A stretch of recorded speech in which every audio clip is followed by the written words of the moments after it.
Tudda ku honorable Nalukula kwata manya protest vote koma nga mumaze kulangirirwa oba esukkawo kati kino kanchitwale mu tteeka kanchise mu tteeka etteeka ligamba akawaayiro 81 ya constitution yaffe nti wanaabeerangawo akawaayiro 81 akatundutundu ak'okubiri agamba nti wanaabeerangawo ekifo parliament ng'edeclarinze nti waliwo ekifo parliament enadeclaringa atya nti waliwo ekifo ekiri vacant nti omubaka wa parliament abaddeyo afudde God forbid nti omubaka wa parliament kooti erangiridde ekifo ekyo kikalu kitegeera nga kati bwe yalangirire wa honorable Nalukoola nti that place is vacant so kitegeeza elections zikole ki zigende maaso clerk to parliament ajja kuwandiikira electoral commission agitegeeze waliwo ekifo ekikalu era etegeke okulonda ajja giwandiikira mu nnaku 10 so mu nnaku 6 babeere nga bategeka okulonda electoral commission electoral 60 days electoral commission bategeke eki okulonda wabula nejja mu kawaayiro 81 akatundutundu akokusatu negamba notwithstanding ebyo nga bigenda mu maaso mu biraba singa wanaabeerawo okulonda kwa general elections kwe tugamba nga kati tuli mwezi gwa mukaaga tulina general elections muki within 6 months eziriyo ezisigaddeyo tugende mu general elections wajja kubeerawo ki kulonda kwa by election temusobola carrying on any election okujjako nga tutuuse ku ki era akantu okatambulira mu parliamentary election act 1777 akatundu akokusatu gye tuyita section 3 era biri in conjunction with the constitution webitambulira so bwe bamala okudeclaringa ekyo ekifo nti kikalu mu high court bakanso ba Nalukoola ne Nalukoola yadduka mu court of high court na filing kye tuyisa notice of appeal ngategeeza high court nti much as we declaring I have a right to appeal is a creature when you appeal bateka stay ejirawo kati kiri bwe kiti etteeka ligamba nti bw'oba ogenda ku appealinga you notified the other court which declared over whatever that happened that I'm intending to appeal that is what they did in 7 days. So immediately nibatekayo notice of appeal in high court then immediately after the 7 days another 7 days you file chetwita memorandum of appeal mu court of appeal ngomaze okufuna record of proceedings from high court kitegeeza ki ezenaku njagala nkubalire ennaku ezigendo sigaza Nalukoola mu parliament tuyina ennaku ezo mmeka 14 kati bwe tumala ku Nalukoola ine ennaku 14 tannafuluma parliament kiteekinga ennaku 30 court of appeal okutandika okuwulira omusango gwanze ya apirinze woteka ya appeal kitwa ennaku endala 30 aho tuli mu nnaku anamunya those are 44 days kati 44 days Nalukoola ali muki ali parliament kati nga sinana kunyonyola mateeka malala kubanga Nalukoola bwamala okuteekayo court of appeal waliwo kye tuyita adjudication rules ndo eri rule 29 mweba guidingira ekulaga nti within 6 months court of appeal wejja okuwa ensala yayo either overturning oba upholding mu myezi mukaaga so bw'obala emyezi omukaaga kyogamba after the 30 days nga Nalukoola amaze okufayiringa byonna immediately egenda kola kiyaddenga yakikola one era still time tebakola ki teba favoring they miscalculated this bali bakikola insokola ki they miscalculated this because the 44 days bwe tuzibala ndooza tugweranga mu gwa musango so tutunulira court of appeal egenda okutunulira tujiwadde emisango gyaffe egiraga nti bano bayinoonye etteeka bano bakoze bati tebalina facts zimala ebiwe bityo so tutunulira court of appeal ngejjanga mu gwa 8 ngebule emyezi 4 nga mu gwa 8 the earliest is August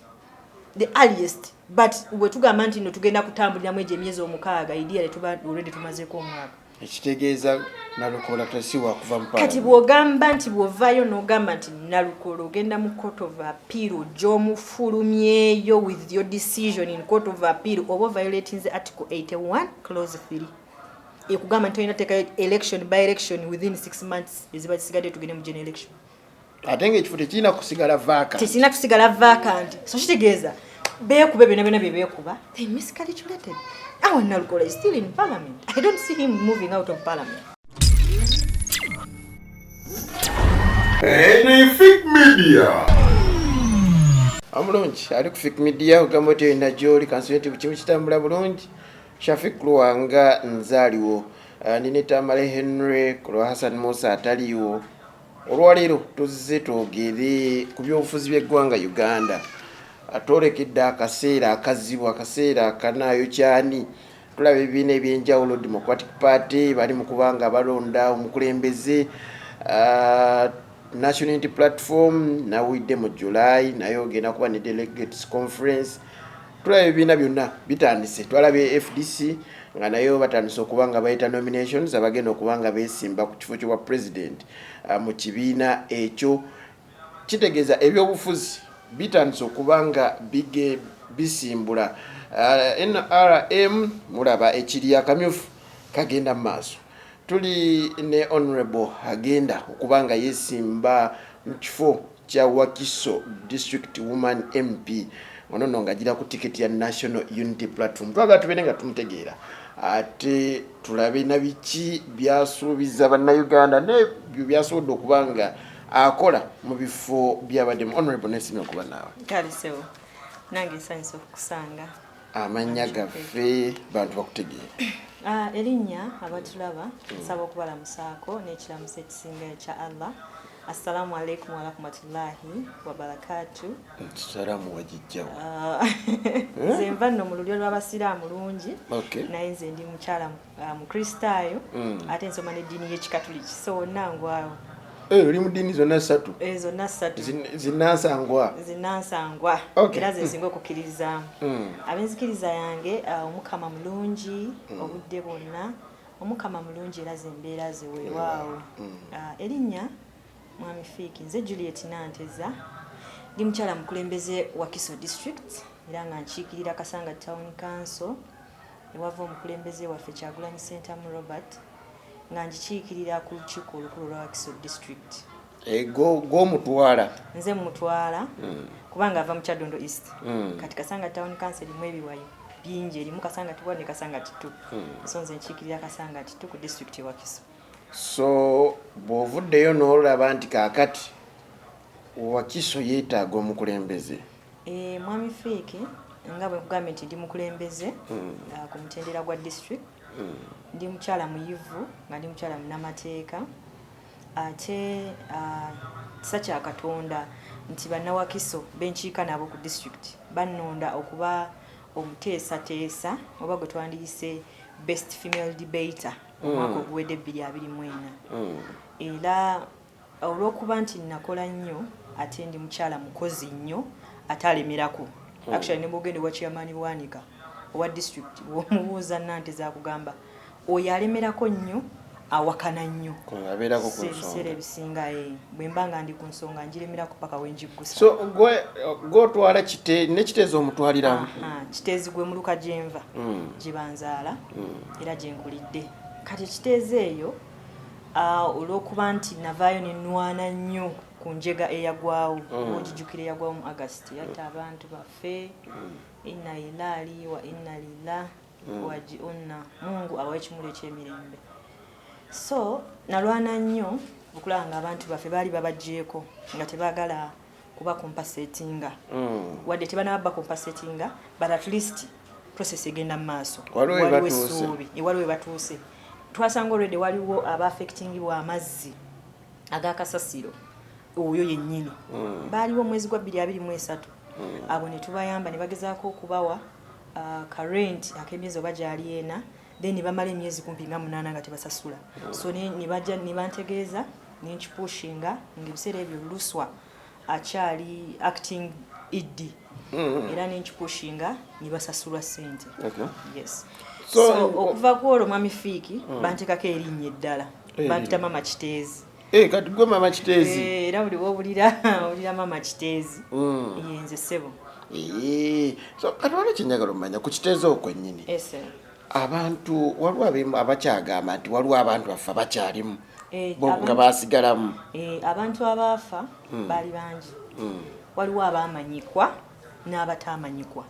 kati namba y'abantu abamanyikwa be bagamba nti bamanyikiddwa nga bwe najja nenkubuuza nti Fiiki obeera wano ne gundi abeera wali omulambo gwa gundi tugulabye naye gwa gundi tetugulabye batuwa toto namba y'abantu nga 35 naye ate waliwo obwana obwajjanga Kasasiro nga buno obutambula obutambuzi bwonabo bwafiirayo tobala so kati abo abantu emirambo egimu gye gyajjayo waliyo abantu abasigalayo ndowooza nga 9 kubaali identified ne basigalayo munda ne banoonya ebimotoka byajja ne bikola ne bikoowa ne banoonya emirambo gy'abantu abo ne gibula. Ekifo ekyo Wakiso y'ekitwala oba Kampala? Kati ekifo ekyo kiri under Wakiso as a district nga wonolaba omuluka nti gwa Kiteezi gwa Mukasanga Town Council naye mulimu party eyo Lusanja awo mu Kiteezi kuba Lusanja is a village mu Kiteezi parish kitegeera naye katolo kubanga KCCA yajja negulawo ekitundu nebanga KCCA emanaginga ekifo ekyo nga KCCA ku luuyi lulwo lw'e Kampala so obuvunanyizibwa bonna na byonna ebyagwawo ffe nga district ye Wakiso tetuvunanyizibwa KCCA yevunanyizibwa lwansonga ye yayiwa Kasasiro awo okumpya wali abantu ate netamumanaginga bulungi nga bwe yalina okukola. Waliwo ekibuuzo kibadde nnyo nga bakiteeka nnyo ku bakulembeze b'opposition bakiteeka nnyo ku Lord Mayor n'abakulembeze abalala kati wenkireetewo mu abatwala ekifo kino eky'Ekiteezi ekifo kino waliwo ebbaluwa Mwami Okelo gye yawandiika mu January ng'agiwandiikira Idi ng'amulaga nti ekifo kino kifunyeemu olwatika ne wabaawo embeera eyajjawo yali entiisa ng'abantu batidde nti bayinza okutugoba mu kifo kino naye nga opposition nti olw'okuba mwagala mufune obululu mwagala mulwanirira abantu bano basigale mu kifo kino wadde ng'enjega eri egenda kujja enjega eno ab'opposition mwagiraba naye ne mutaagala kunyigiriza abantu kyali kituufu ekyo ekintu okiraba Kasasiro yali ajjudde nga bwe nkugambye nti KCCA yalemererwa okumanaginga Kasasiro oyo wabula Kasasiro najjula buli wamu nga wajjudde ng'olaba ekifo kya bulabe ffe twakolanga report ne tuinforminga abantu abo nti waliwo olunyanfa waliwo wano Kasasiro agenda essaawa yonna Kasasiro akola ki agwa natta abantu so ne wabeerawo oluvuuvuumu olwabeerangawo naye nga tebakiteekenga serious omanyi bannayuganda obuzibu bwe balina nti we kubanga ekintu we tukyogerako kati kimala ku happeninga kati nga naddala enjege ya Kasasiro eyagwa yali tebanga oba tebakirabanga naye nga kyalaganga signs era nze ng'omu natuzaako olukiiko n'abantu abakolera mu Kasasiro nga tukuba empenda wa Kasasiro bw'aba shiftingiddwa gye bagenda okudda babali banga bambuuza kati wano tubadde tukoze tutya nze akatulabe bwe tumale okufinding out Kasasiro addawa either mugenda kujoininga eri oba mugenda kwekolera emirimu ejammwe naye nga byonna si honorable Mwadanku nyingi si baani buli omu yabeeranga ng'atunulidde ekifo ekyo nga kikyafu nga kibi ng'era kiri mu danger zone. Honorable Mwadanku abannakiteezi bamunenyaako ekintu kimu enjega kasita yajja bannamawulire baali bangi najja n'ekitiiyo mbadde saagala tubigendemu nnyo Mwami Fiiki ntoba yajja na kitiiyo naye nga buli mukulembeze ekintu kiri bwe kyagwawo yayina engeri gye yakwatwamu kati nga ye omukulembeze w'ekitundu MP of course kyamunyiga nnyo era ndowooza walabanga nga yalwananga nnyo mu Parliament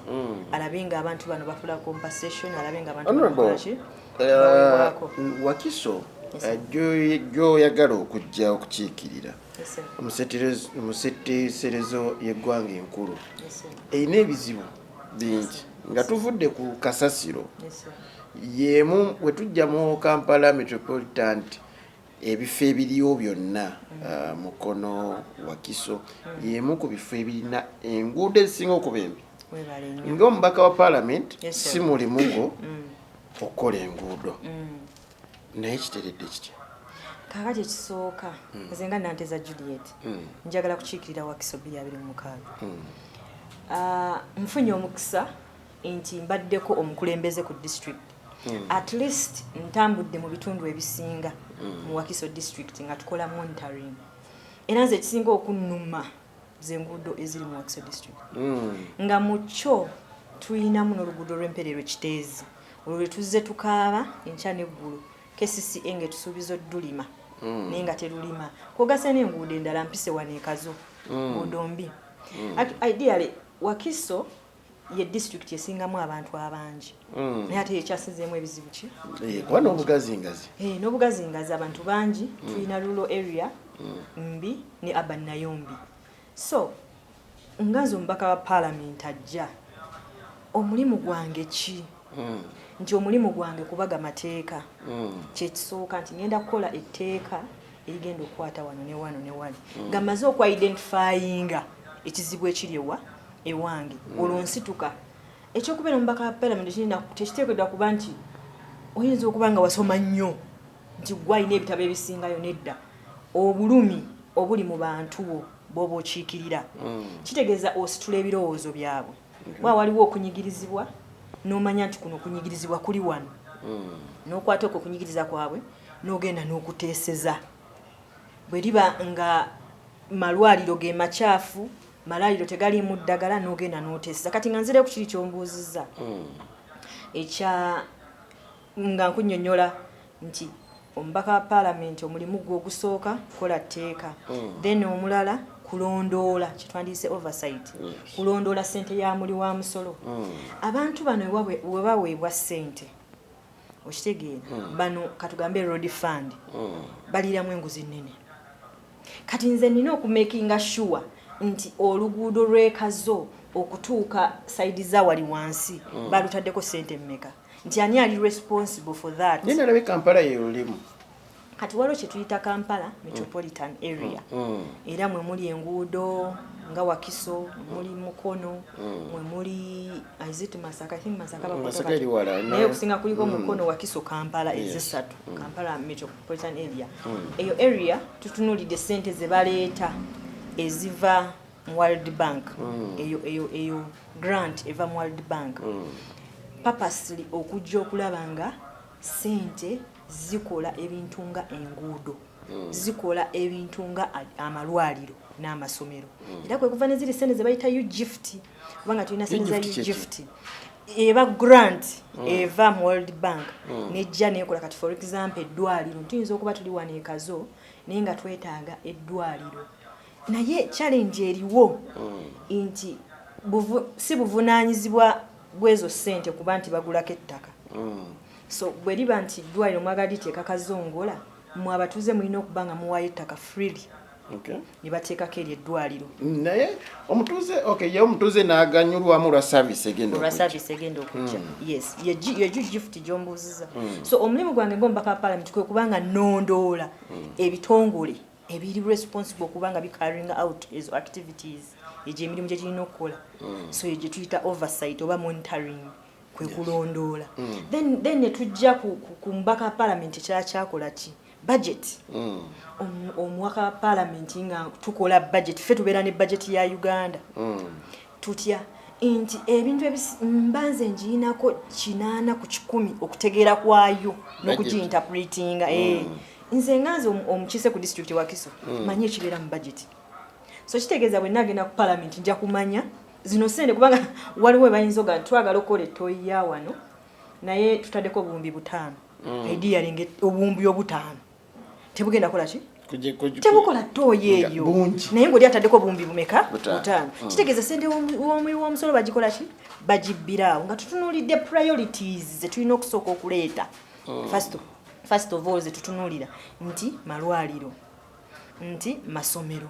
nti enguudo ebyo bye bisinga okuba ebizibu ennyo mu Uganda era bye bisinga okuba ebizibu mu Wakiso tulina abaana batasoma bangi abaana bayingira P1 bangi abamaliza P7 baki batono abajja ne batula P7 bo batono kubatandika abaana be batandika kati wano nga bangi from P1 ababeera bangi naye by the time bamaliza P7 eyo gyetuyita education pyramid lwaki nti nfunye omukisa nti ngenze ntambulako mu bitundu ebyenjawulo ntambuddeko mu masomero ag'enjawulo abasomesa bakaaba kimu abaana tebalina facilities nga bo abasomesa tebalina facilities no sente ntono naye abaana bwe bajja ku ssomero omwana bamusindikanga bwali muzadde amusindikanga bwali ajja asoma omwana talina kyakulya kati omusomesa n'agamba ojja kuleetayo emitwalo 5 gamba muzadde we yennaku emitwalo emeka 5 ojja egyo 5 tugigulemu akawunga ne gibalemu okusasula nebanga tebagisasula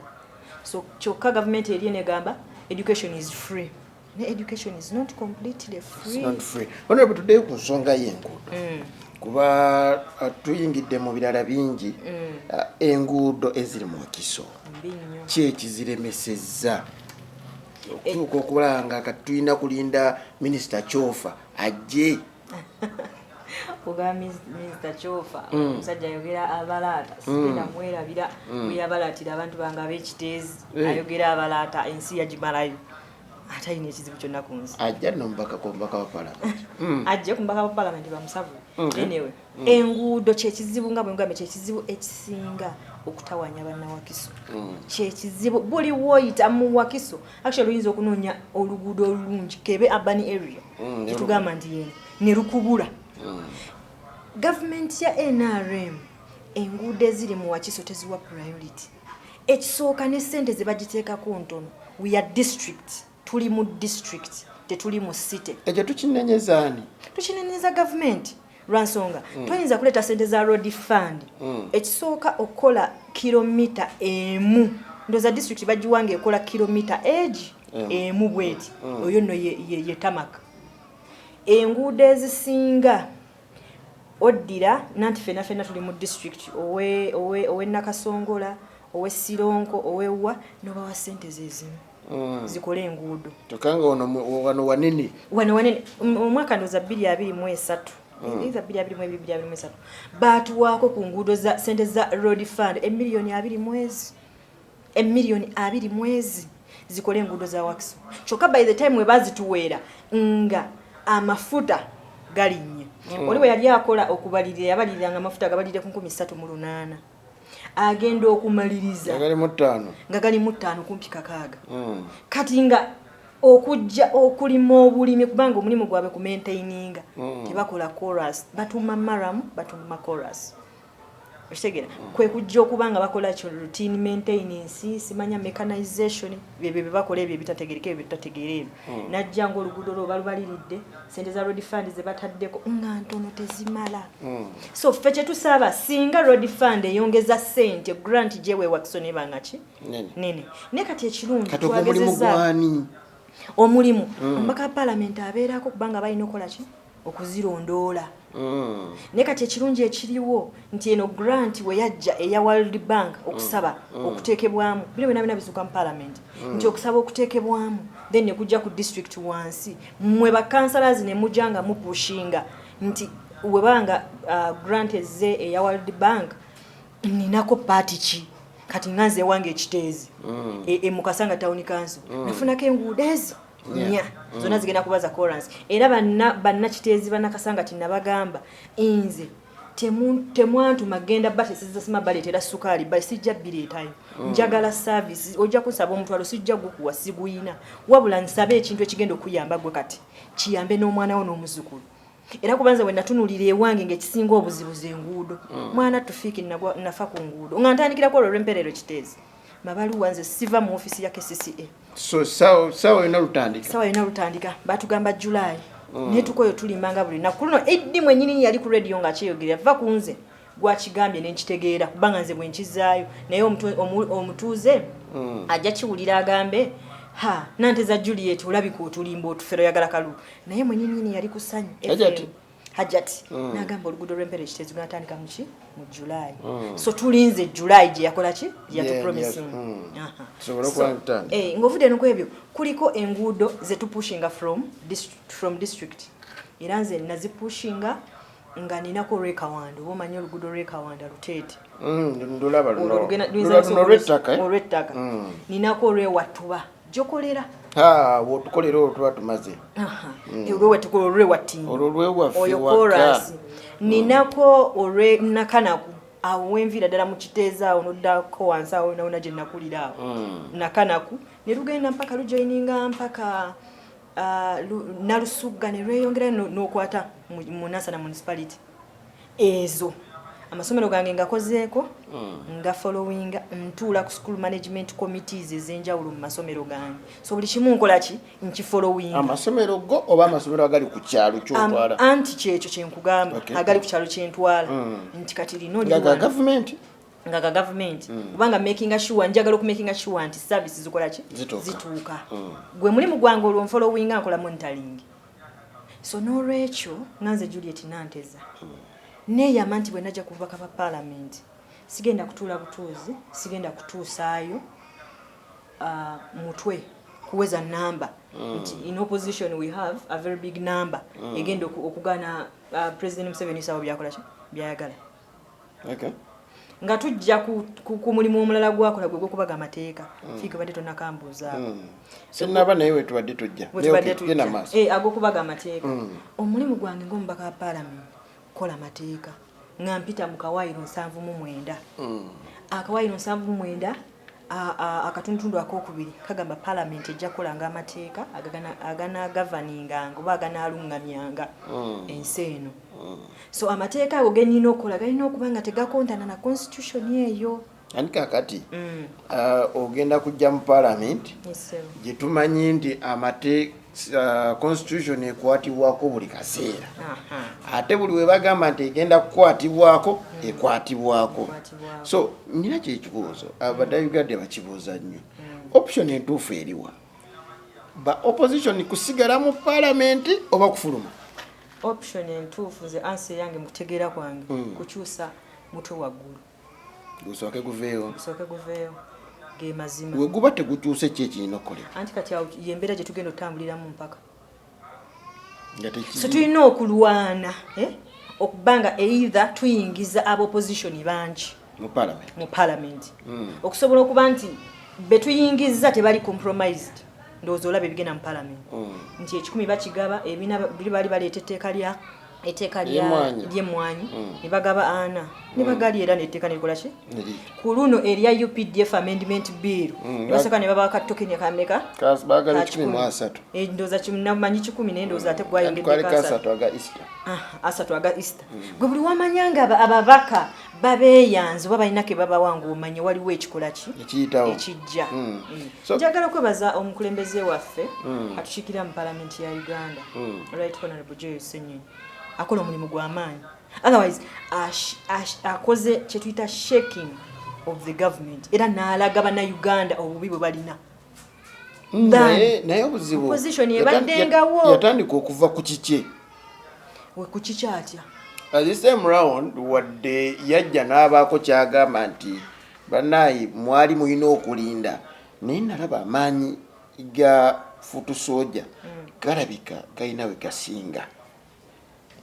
kikyotegeeza amaanyi ga futu soja okusinziira ku ebbaga eryayiriisibwa ekyayi kitubuuliddwa nga ffe kyali kirala bababuulira ki katugende kubanga wali we tulina okuteeseza ku luno tetugenda fuluma ng'abalala then we baatuuka ne bakola ki ne bafuluma naye nga pressure yali y'amaanyi ekiro yaba foot soldiers so kyenjagala nnyo okutunuulira kiri bwe kiti nti kiki ekirina okukolebwa kubaawo mbadde nja kutuukawo naye mbadde saa kutuukawo mweno program engeri y'okuhandowingamu abaana bano naye Right Honorable Joel wabanga yatuuka n'ali ebigambo bye ye muntu gwe tumanyi nti ali straight nekolo teyali njagala nkubuuze mwami Fiiki ndowooza olina ky'otaategeera bulungi ebigambo biri atya kubanga yagenda ku record yagenda mu parliament wali kyetulina hazard nti ekintu kyonna ekiba kiteekeseddwako oba ekiteeseddwako kigenda ku record mpozi kyoba ongamba bannayuganda nti wali yagala ngumi ng'eyo aleeta Kyagulanyi Ssentamu eyaliwo togikwatako mpozi ndowooza wali yagala ngumi kuba yali kyoka bannayuganda gye baali bakola ki Munnayuganda yali ayagala kulaba mbeera resistance nga happening yes because amateeka mangi agazze nga buli mufuluma kakati naawe ogendagenda mu parliament otandikenga kufuluma nga twakutwalayo oli lawyer tukwesiga tulina okubeera ku flow basajja oba challenging already waliwo ne minority report tiyasomebwa minority after report okubanga teyasomebwa kyonna kyaliwo kubanga bano abasajja already baali bamaze okuteekateeka embeera zaabwe na kyonna kye bagenda okukola kitegeera kati nze sijja kugamba nti naliyo Joel Ssenyonyi ng'atudde n'olukiiko lwe I don't know what transpired ffenna twabiraba era Joel Ssenyonyi we yavaayo nannyonnyola lwaki kyali bwe kityo kubanga waaliwo kubibwa nga buli omwana enya Joel Ssenyonyi ekyakola ki naye najja mu lujjudde nannyonnyola kye yakola kye yakola ekyo ng'alaba kyekikola ki kyekisinga gwe kyekyali ekituufu nze nga nze kunze kale nnyinza okugamba kyabulamu nga nze kubanga nange nnyinza okugamba nti yanditudde bandisoose ne batuula ne balinda ne batandika okusoma gundi eyo ndowooza baakirowooza nga the other one is much better bonga ekyokufuluma neyanziza kansoke mpumulemu nkomewo n'akanyumiro kaffe akasembayo ne honorable ate tusiibule kanzija Enefik Media. Okay, neyanziza akyaliko nze Shafiq Lwanga abatugoberera ku mikutu gyonna mwebale nnyo abali ku Facebook, YouTube wamu ne TikTok mukola kyamaanyi nnyo ddala Enefik Media we tukutussaako ensonga ez'enjawulo nkyayi ne honorable twagala kulaba honorable ojja biki ebiremye gwe byolaba omanye omuntu asazeewo nti kakati kanzije waliwo ekiba kiganye nga kyalina otereeza kuba bantu batugamba honorable Kyagulanyi okusalawo nti kanzije alaba nti waliwo ebiganye ki ekiganye kati ekiganye nja kwebaza ababaka ababaddeyo buli omu akoze kyakola buli omu akola kyakola ki ne failures nsi mpitirivu nze ng'omubaka wa paalamenti ajja 2026 ekisooka ntunuulira mu Wakiso district ebintu nga bingi biraakinga bwe tudda ku byenjigiriza twagala tuteekewo poliisi nga tugiteeka ku nninga nga tugiteeka ku gavumenti nze nina enzikiriza nti 2026 tugenda bba n'omukulembeze omupya era nze mpulira nkiwulira muli kuba Kyagulanyi Ssentamu nze nga nze gwenzikiririzaamu nga pulezidenti wange ow'ekumi n'emeka n'ebbiri nga muntu n'okuba ng'ayingidde pulezidenti ow'ekumi anti kati luli yali wa 10 kuno agenda kubeera 11 asigala wa 10 kubanga oli ayo ow'omwenda akyaliwo olw'omwenda akyaliwo ku luno nze nga nze nina enzikiriza nti kagwake keetonye kuno tugenda kufuna ki omukulembeze omulala president so president manyi obuzito n'obunafu bwamanyi obadde ku gavumenti eno so ffenna gye tutunuulidde service delivery wansi tetuuka mbadde nkuwa ekyamasomero gaffe gano aga gavumenti ge baateekawo w'osoma Educations Act ekulaga nti basic education erina okubeera compulsory buli mwana ali wakati w'emyaka 6 okutuuka ku myaka 10 alina okuba nga ali ku ssomero naye twagala tuteekewo enforcement kubanga nze wange nkikozeeko abaana bonna nga mbateeka mu ssomero naye bwe kyammenyeera weewano requirements nga tewali nange nga sizisobola kitegeera rimu toilet paper n'ebitabo ebyo basic requirements omwana zatandika nazo tulina abaana ng'abaana bali ewaabwe nga omulimu ekintu kyonna kyasobola okukolako ku nsi kwe kulya mukama nga amunyambye ng'afunye ekyokulya fiikikiriza gye bali famire gye ziri ng'azuuka ku makya naye nga tamanyi kiddako nkya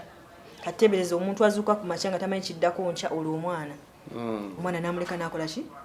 nze nzikiriza mu kusoma era nkwagala nnyo yes so abaana bano we mbatunuulira nga ekibagaana ogenda ku ssomero nti essomero bandibadde lya bwerere naye babasabayo akasente takasobola tasala leeta yadde ekitabo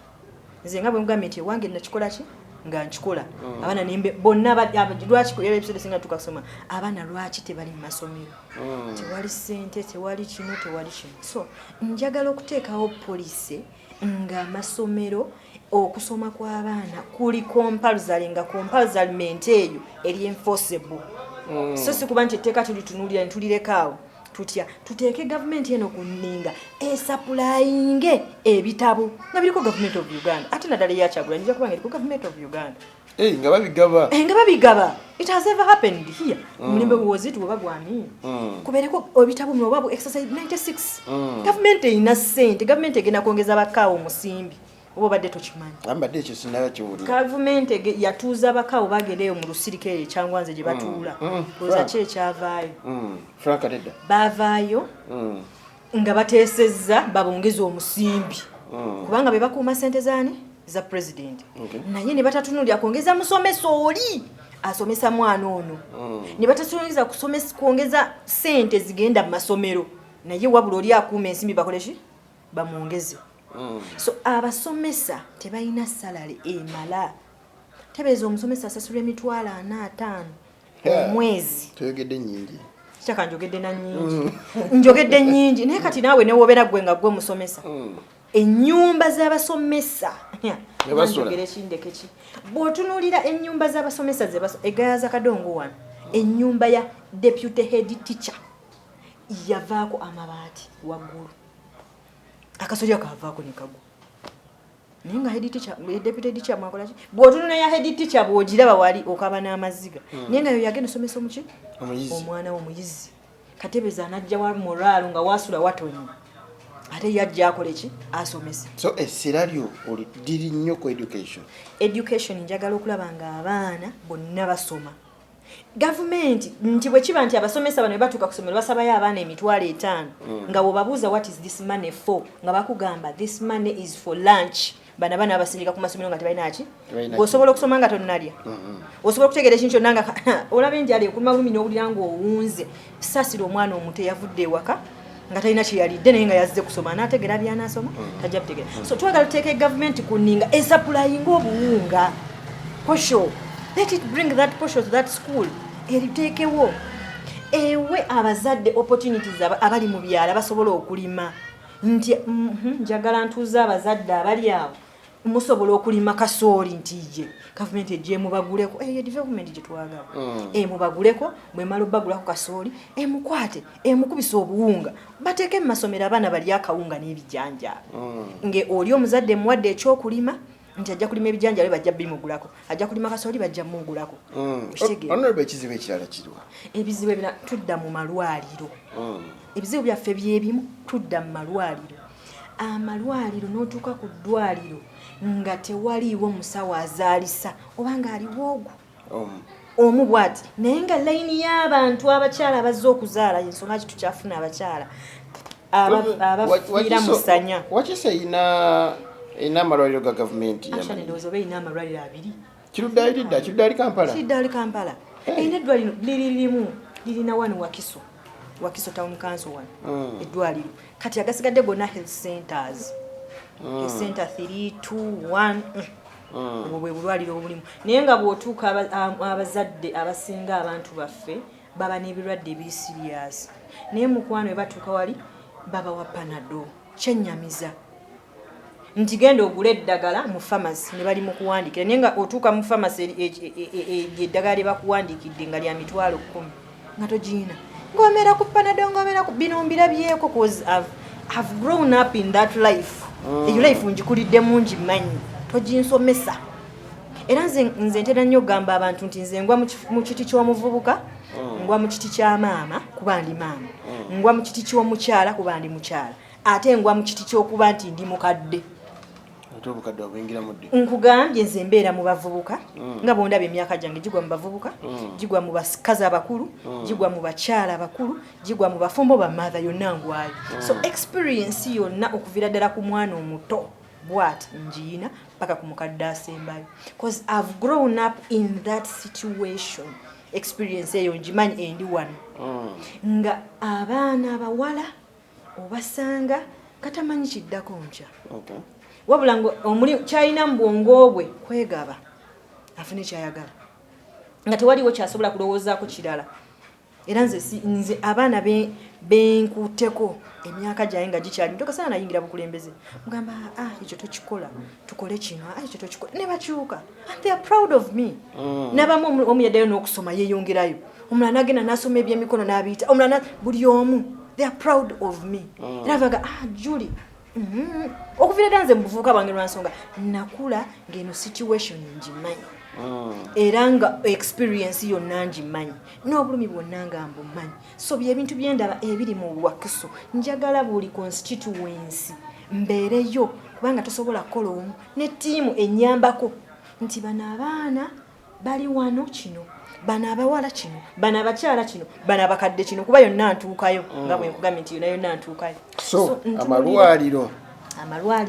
leero ebyenguudo kuba nze nga nze Julie saagala yita wabi fiki mbadde nzijja wano ewantu wali nguddeyo mpulidde bubi nnyo wakagwebiri nakagwebiri ne motoka liyakola ki kinnuma nange okubanga nti bwe mba akamotoka kange nkayisaawo tekakola ki kakubagana shoko zivudde emmanzi kulya muki so tutunuulidde ama infrastructure development amugenda byonna nguudo ate n'okutunuulira enkulaakulana y'abantu naye kati oli mu kujja mu kifo omubadde enjega endala ono eri enjega oli ogisanze kiteezi naye oli mu kujja mu kifo omubadde enjega ey'abannayuganda abaafuna endagaano nga LC yazibawadde nga bagula nema wegamba nti ntobazi kakati abantu awo abamu bakyaliwo olwokuba nema ayimirizaamu naye abalala bakola ki bagenda kakati bano abasigaddewo bo bagenda teesibwa batya nga bwe nakugambye nti ndi human rights lawyer omulwanizi w'eddembe ly'obuntu so ebigwa mu tuluba ly'okulwanirira eddembe ly'obuntu ebisinga byonna bindi wano era ekyokola nkimanyi so bwe tutunuulira abantu kubanga situation tejja kustopinga awo a lot is expected yes okunyigirizibwa kwa government eno eriko naye nze nagambye nzikiriza kimu nti nga nze mu bukulembeze nga umane MP tugenda kubeera ne president omupya so nja kuba nteka enninga ku president wange kati kyembuuza kiriwe kiti in case ng'oli yasigaddeko oze president omupya tannabanga protest vote ekyagenda mu maaso ate otuusi oyogedde ku protest vote ekyagenda mu maaso naye otuusi ntuuse so nja kumakinga sure bwe kuba kutuukirira bitongole ebiri responsible nga Human Rights Commission bwe kuba kubanga mba njagala etteeka liyingire wali mu parliament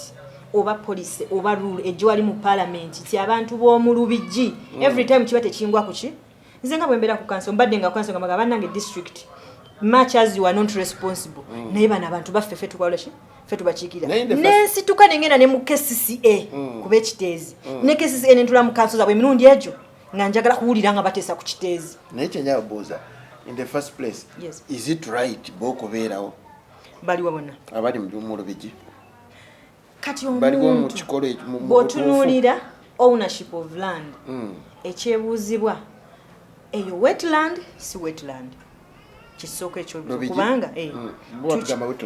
tukyagala okumanya wetland si wetland ye question esooka tulabye amafuta ne factories eziriwo nga Sam's factory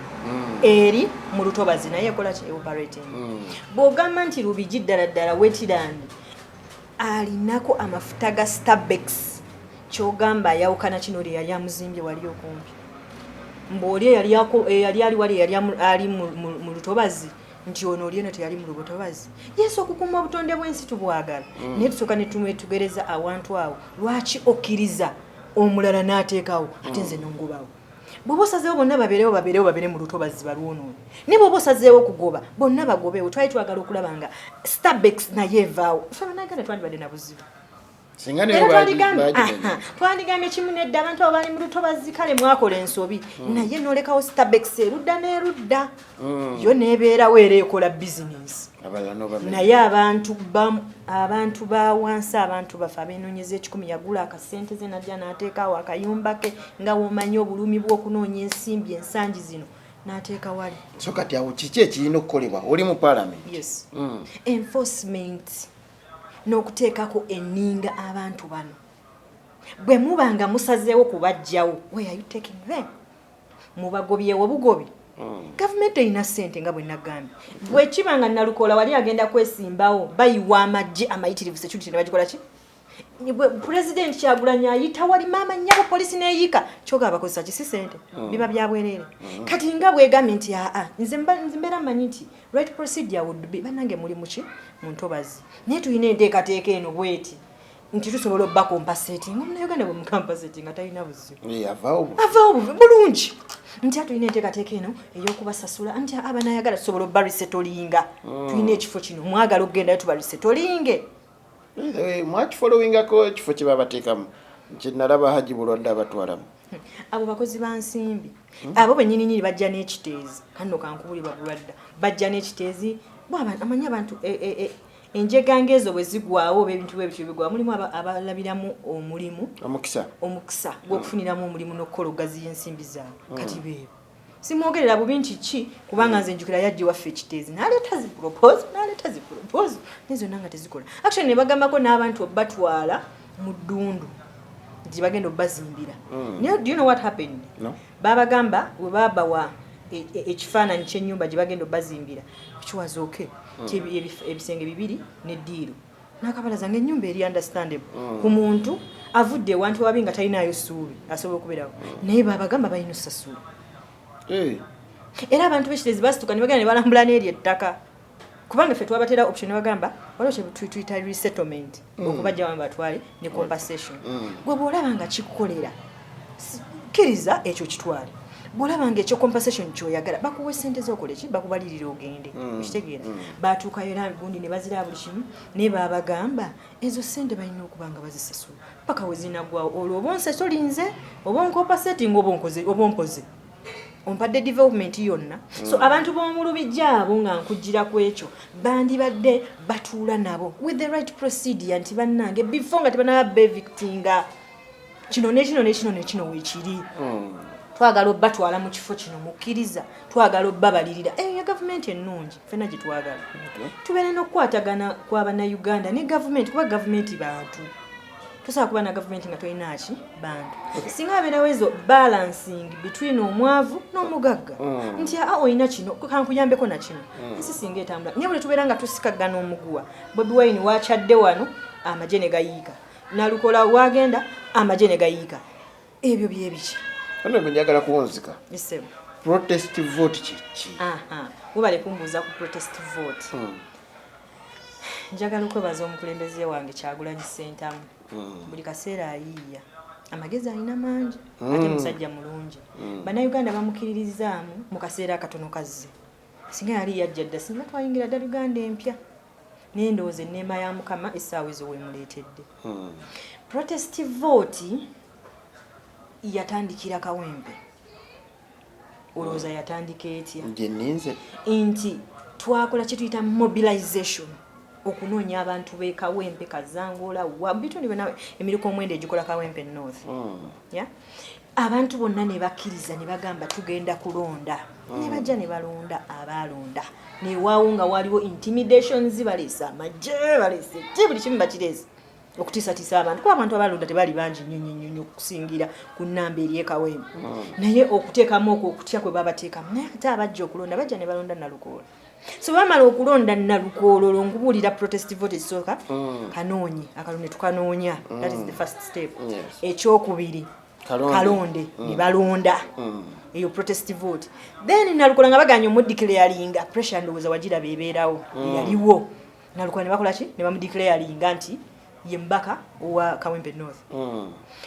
ngo omaze okanoonya kalonde kakuume bakakuuma niwankubadde nga waliwo ebyagwawo naye akalulu ka Nalukola twagezaako kakuuma ng'obuyinza bwebulagira era obululu ne tubukola ki ne tubukuŋŋaanya abantu baagobebwangawo dodododo naye nga abantu weebali abantu balina solida protest vote eriwa kati protest vote nga mulonkulaze kanoonye mobilize for that vote kalonde vote then kakuume mala kabalibwe malo kabanje nti okubanja kwatuukira we Nalukola nti wamala omudikere yalinga byalina okubeera nga gazetingibwa so yalinga in pressure nebeera Nalukola nakola ki nalayira soke ye protest vote nti bannayuganda abali eyo mwenna okusokera ddala protest vote tetugenda kugenda ku street tuba amayinja tetugenda genda tuyuze biki byonna nedda twagala kikolera mu mateeka. Protest vote Munnayuganda yandirowoozezza nti kalulu ka Honorable Nalukoola yandize kati anti kati already kati kati kooti edikayinza ekifo kiri vacant kati bakibanziza batya kati olaba nga kamalize okunnyonnyola protest vote ate nkuonekaako katono awojja kakati bannayuganda kyembasaba kiri kimu 226 akalulu kano twakatandikira wa Nalukoola then tuyingira akabavubuka nominations zitandise leero tutunulira nga zino special interest groups mulimu abavubuka mulimu abakadde mulimu abaliko obulemu nti gavumenti yazezza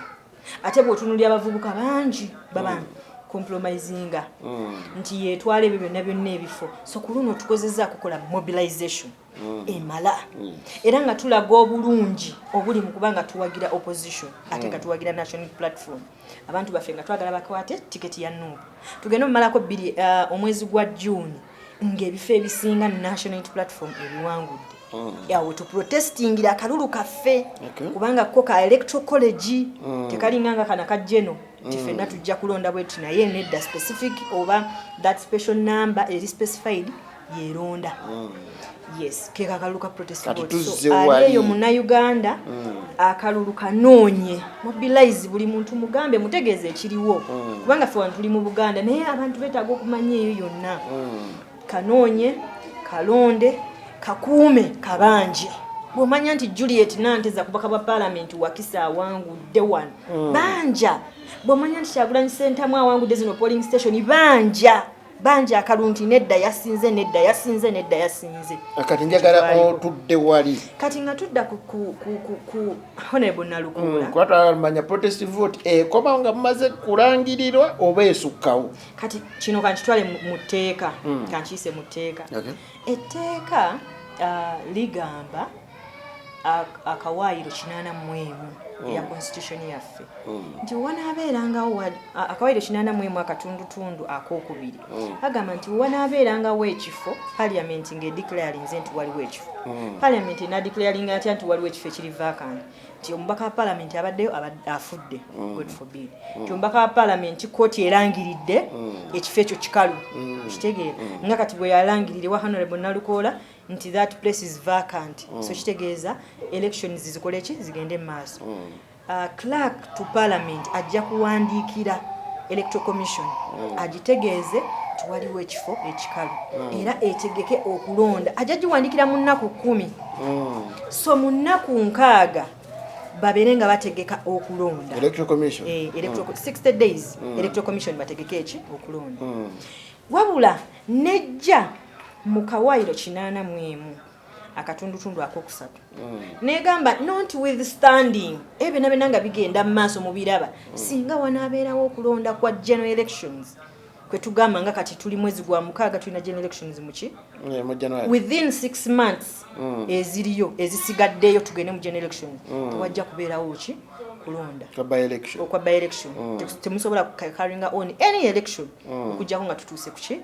era akantu okatambulira mu Parliamentary Election Act 1777 akatundu akokusatu gye tuyita section 3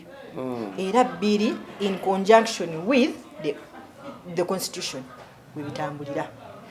so bwe bamala okudeclaringa ekyo ekifo nti kikalu mu high court bakanso ba Nalukoola ne Nalukoola yadduka mu court of high court na filing kye tuyisa notice of appeal ngategeeza high court nti much as we declaring I have a right to appeal is a creature of statute. When you appeal bateka stay ejirawo kati kiri bwe kiti etteeka ligamba nti bw'oba ogenda ku appealinga you notified the other court which declared about whatever that happened that I'm intending to appeal that is what they did in 7 days. Okay. So immediately nibatekayo notice of appeal in high court then immediately after the 7 days another 7 days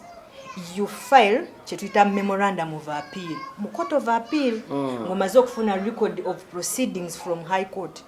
kitegeeza ki ezenaku njagala nkubalire ennaku ezigendo sigaza Nalukoola mu parliament tuyine ennaku ezo mmeka 14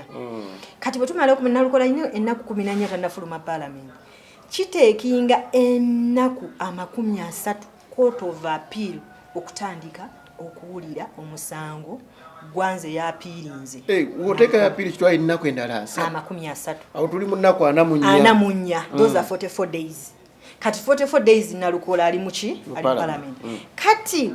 nga sinana kunyonyola amateeka malala kubanga Nalukoola bw'amala okuteekayo court of appeal waliwo kye tuyita adjudication rules eri rule 29 mwe bagaidingira ekulaga nti within 6 months court of appeal wejja okuwa ensala yaayo either overturning oba upholding mu myezi mukaaga so bw'obala emyezi omukaaga kyogamba after the 30 days nga Nalukoola amaze okufayiringa byonna immediately egenda kola kiyadde nga yakikola one era still time tebakola ki teba favoring they miscalculated this bwe bali bakikola ensonga ki they miscalculated this because the 44 days bwe tuzibala ndooza tugweranga mu gwa musango so tutunulira court of appeal egenda okutunulira tujiwadde emisango gyaffe egiraga nti bano bayinoonye etteeka bano bakoze bati tebalina facts zimala ebiwe bityo so tutunulira court of appeal ng'ejjanga mu gwa 8 ng'ebula emyezi 4 nga mu gwa 8 the earliest is August the earliest but we tugamba nti no tugenda kutambuliramu egyo emyezi 6 ideally tuba already tumazeeko omwaka ekitegeeza Nalukoola tasiwa kuva mu kati bw'ogamba nti bw'ovaayo n'ogamba nti Nalukoola ogenda mu court of appeal gy'omufulumyeyo with your decision in court of appeal oba violating the article 81 clause 3 ekugamba nti olina teekayo election by election within 6 months eziba zisigadde tugende mu general election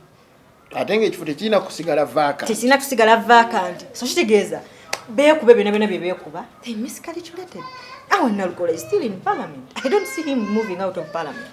Neyanziza ndowooza ebimu biri muno Nuupu ebisinga okunnyumira balina abaasoma amateeka bangi ndowooza badde nkulaba e Masaka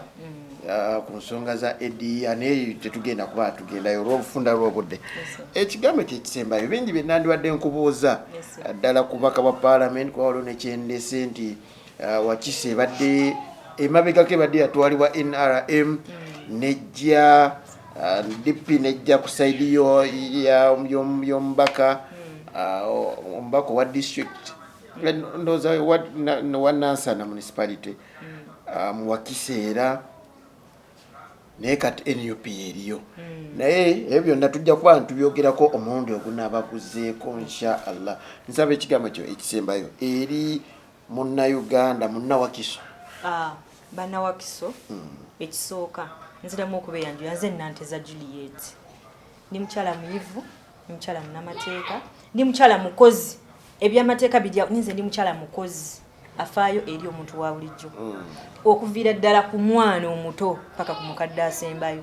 kubanga experience njiyina si namwandu si mulekwa saani yonna experience nkola ki njiyina nsaba okumba omukisa ogw'okubakiikirira mu palamenti ya Uganda ng'omubaka omukyala nja kubasakira nja kubalondoola nja kubakulaakulanya bwe kiba kikyonna nja kikola nga ndi mu palamenti ya Uganda nsaba munneesige munsindike njagala nkole ensonga nga bwe zirina okukoleka njagala mbeera omubaka gwe mugenda okulonda mwenyumirizeemu so si kubeera awo nti twamulonda twamulonda tetumanyi gy'alina edda nze njagala mbeere omubaka ow'enjawulo alemera ku nsonga amakinga sure nti ekirina okukolebwa kikola ki kikolebwa nga bwe mbadde mpeereza ku district nze works committee yankoowa kubanga nze sivaayo nakati nina oluguudo lwa Bobi Wine president wange olugenda awo sinze nkiikirirawo naye bwe nayiseeyo omwana naŋŋamba weewano ne mugamba okakasa era chairperson owa committee nzija taata oluguudo olwo tulukwateko lwa president waffe ndi mukyala alemerako ku nsonga naddala ensonga ezinyigiriza abantu ezikulaakulanya tubeera ne Wakiso empya eyeegombesa bingi ebirakinga mu Wakiso bingi si bya masomero si bya malwaliro si bya bulamu bwaffe butabanguko maka bichi abaana batudde waka byonna nze Nanteza Juliet nja kusobola okubikwatako ndi mukyala muzadde ndi mukyala mufumbo ndi mukyala kwegamba buli kimu nkiyina onoonya ne bwoganira okuŋŋamba nti gwe mubaka waffe nga tokiraba kubanga zonna entitlement si byonna ebyo n'ebyo byonna nga tubitunuulidde okulaba obuweereza okutuuka ku muntu asembayo okulwanirira mu parliament kubanze nakizuula kasana tegeera etteeka erikola parliament amateeka nti gakolebwa mu parliament nja kusinziira ku bye mwagala mbitwale mu parliament tukole etteeka libanga ligenda kujja liyambe bannawakiso nga mbuuziza ku mmwe n'olwekyo bannawakiso mbasaba mumpa omukisa okubaweereza mu parliament ya Uganda 2026 233 neyanzege Honorable Mbaline Tamale Henry mukama akunkumire sigadde nze Shafiq Lwanga beera bulungi weeraba